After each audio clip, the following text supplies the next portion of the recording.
What's up, y'all? It's Michael. Um, Again, still DaVinci is not working, so I'm just gonna be recording on my phone. it's not gonna look all that great. Sorry, guys, and gals. But hey, this is at least simpler, and I could just upload this overnight instead of taking my sweet time editing. So today's video is about the Cerce Rouge. Probably not how it's pronounced particularly or exactly, but this is the 4K release by Studio Canal, and this is the first 4K release of this movie. Got my stuff back. Thank you, monkey shoulder. But so essentially, I'm just gonna be talking a little bit about the quality of the movie, as well as some of the special features that come with this. I'm not gonna be doing any kind of like analysis of the film, which I haven't really started getting into that kind of stuff anyway. But so the movie, this looks really good. I don't regret buying this at all. I think it looked fantastic. There were some issues. I think it probably would have looked better, in the hands of a different company, probably, because there was some. And here's the thing: is I don't know if it's grain or if it's noise, because there is a difference between film grain and noise in an image, and usually noise is only a problem in when you're shooting in low light, because the camera, the lens, or whatever is at a certain setting, like an ISO for digital cameras that's too high to compensate for the lack of light, and then you just get a lot of noise in the background. So to me, and the thing though is that a lot of where I saw the noise wasn't in dark settings. It was a kind of gray sky, nothing really in the background, but it just, you see like noise. And the reason why I think it's noise versus film grain is because the noise had different colors in it. You could see like little, it's like a little fuzzy with pops of blue and green is how I would describe it. It didn't look good, and it wasn't consistent throughout the whole movie. It was just some scenes, a couple, like I would say enough times in the movie that it's kind of bothersome. And maybe I just need to do more research, because I really don't think that it was film grain, which I feel like I can tell. And anybody else could tell film grain, which is just, a specific quality of the film, but it doesn't affect colors all that much. But unfortunately, this did have that kind of stuff in it, and I don't know if maybe it could have been some DNR. But I do remember reading as well, as this was on its way, that that other people were having issues with the video, that they didn't like it, that they were disappointed with the picture quality of this movie, especially compared to Studio Canal's other 4K releases. So I'll be interested to see when DVD Beaver compares this to the Criterion Blu-ray, because I obviously that Blu-ray is out of print. There's no way to test it, or else I would have, if I could have got the Blu-ray, I could have popped it in and looked at the exact same scenes and try to tell from there that image how it looked. Other than the noise, everything else looked great to me. I think it's still worth a buy. However, if that does bother you, but you still want the movie anyway, you could wait if you want for like a sale or something like that. It probably won't go down too much anyway, especially here in the United States. I got this from Diabolic DVD, and now with from what I've been reading now, with Brexit getting implemented, importing stuff from Amazon UK is going to be a bit more expensive. So chances are you're not going to be able to like pick this movie up for a lot cheaper than what it's currently going on, what its retail value is. But I say it's worth picking up, not just because of the film. I think it looked great, and obviously it's a really good movie. It's a good movie, you guys. I was riveted in many parts, and so The reason why it's also worth picking up is because of the supplements or the bonus features. It's got a new one called The Perfect Circle, which is like a 40 something minutes talk by some, it's just some French film scholars talking about the movie, talking about Jean-Pierre Melville, other facts about, they're pretty much just kind of like giving you information about the movie and about the director, and sometimes Alain Delon. But it also comes with some other stuff, things that are not present in the Criterion release or other, past releases, because Studio Canal also released this on their Blu-ray back in the day.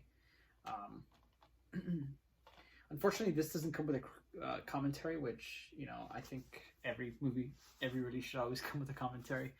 But this doesn't come with it, but the Criterion doesn't either, actually. From what I read so far, it looks like the only thing that has a commentary is the BFI DVD from the BFI release. I don't know if that's still in print or if it's just cheaply still available, but that actually has a commentary by this scholar right here, Jeanette Vinsadou. She has an introduction here that is supposedly on the BFI, so I don't know if it's the exact same introduction. Maybe they reshot, but the BFI DVD has an introduction by her and the commentary, whereas this just has the introduction. But I thought it was really good. Something else, there's also 2 interviews, one with Bernard Stora, who was on this film, I guess, Jean-Pierre Melville's assistant. So he kind of goes into a little bit about how Melville worked, his personality, his love and appreciation of American cinema and American culture in general. He was very influenced by it,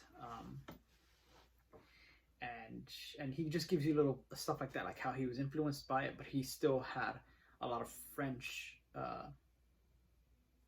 kind of a Frenchness to his movies, that they were not just American knockoffs, which a lot of French critics at the time would sometimes criticize Melville for, unfairly, according to the assistant.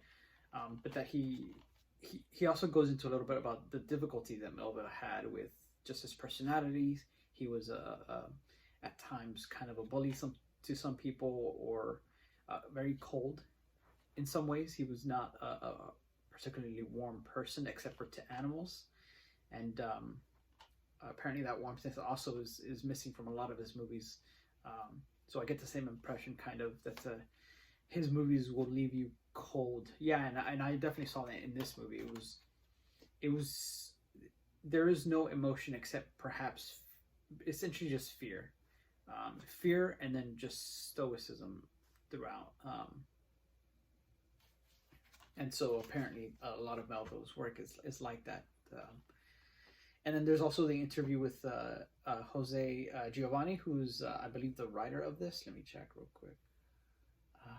I think he just wrote on it, but it says here that the movie was written by Jean-Pierre Melville. But Giovanni actually has a kind of like really funny, scathing almost, and yet at the same time admiring critique of Melville. He talks about Melville as somebody who's a coward, who aspired to certain things, but it was also just an intimately cowardly man, and a bully, and a bastard, and shallow in many respects. Somebody who was obsessed with his image, and what he was almost like a child. He kind of didn't want other people to succeed, and rejoiced in other famous directors' failures. And while Giovanni's the only person in any of these supplements that I've seen who talk about Melville like that, other people, especially in the Perfect Circle 40-minute thing, kind of hint at Melville being like that they kind of confirm that Melville had those qualities, although they didn't paint it as such a negative light. They kind of just said that he had a competitiveness with other directors. Sometimes he kind of saw a certain other director as his rival, even though according to that critic at the time, Melville was leagues ahead in terms of talent, according to that director. But so there are hints that perhaps Giovanni was right, that there are that Melville was in many ways a kind of insecure, cowardly man. There's also a couple times where they go into politics a little bit in these things, because obviously the Italian actor, what's his name? The one I know him, and I recognized him immediately. I knew him from the Man with No Name trilogy, or I think there's another trilogy or whatever, the ones with Sergio Leone and damn it, what's that actor's name? Clint Eastwood. But yeah, so the Italian actor Gian Maria Volante, he was a communist, and so was kind of always butting heads with Jean-Pierre Melville, who was a right wing, I forgot the term. It was like a Gaullinist or something like that. Like he supported Charles de Gaulle, and he was just generally right wing. Although the funny thing though was that what's his name? The other actor from this movie, Yves Montand, was also a communist, but was not as didn't have the same kind of relationship with Melville as Mr. Damn it, I should remember these things. Volante. He, they talk a little about how they had kind of, yes, they debated and talked politics and stuff like that, but they had a both calm approach to it, not volatile in any way. So they go into a little about that, and pretty much the only feature that I didn't watch is Code Red.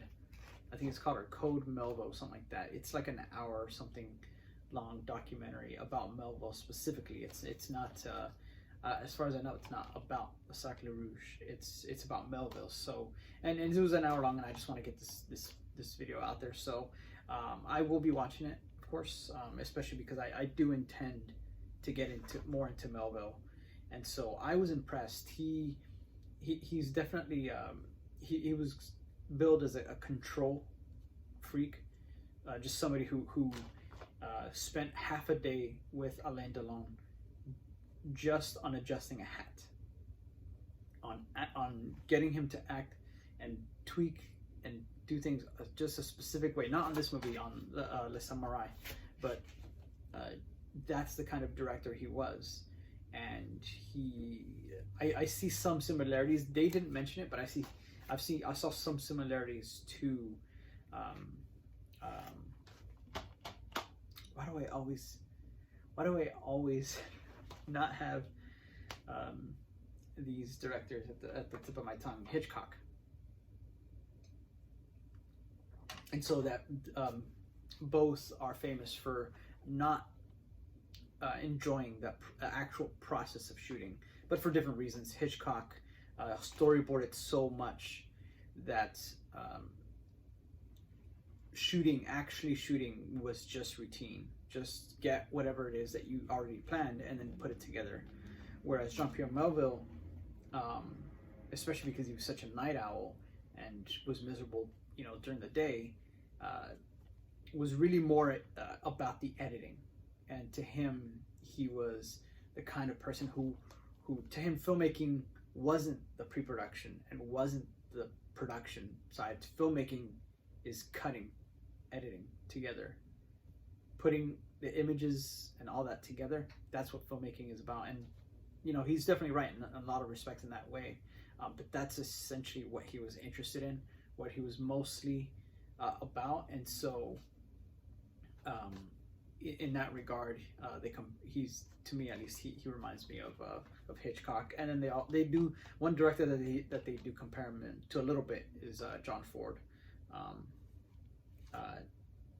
But obviously John Ford, his movies, were a little bit more human. They were more humanist and warmth and generally about the characters. Yeah, I was deeply impressed. I was deeply impressed with this movie. It's a fantastic movie. The performances are good. Obviously they're subdued, but when you're paying attention to the little gestures, to the way somebody opens something, picks something up, moves, you know. And one thing that they mentioned that I'm really bad at noticing is blocking. I'm terrible with that. I just get so sucked into the story, into the characters, what they're doing. I forget to think about the blocking and to notice it. And as well as his mise en scène. Those are the two things that some of the people in here really mentioned as real strengths in Melville. And so that's something that I want, you know, my next rewatch, I'm definitely going to be trying to pay attention to that. But that's the video. I do recommend this. You know, if somebody else was like Kino or Criterion was to release this with a new restoration, especially a 4K, I would double dip probably, just because the image to me had a couple issues, but other than that, it's fantastic. I think it's definitely worth picking up. Yeah, let me know what you guys think. If you guys watch this, are you interested in this movie? And just in general, anything about Melville, because this is my first Melville, so I'm gonna be getting some more. I know Criterion has a good number of his stuff, especially Army of Shadows, which is many people consider his best film, and then Kino also has a couple of stuff like Baume la Flamme Bleue and Un Flic. So I'll leave it at that. I hope you guys have a good night or day, and you're watching some good movies. Cheers.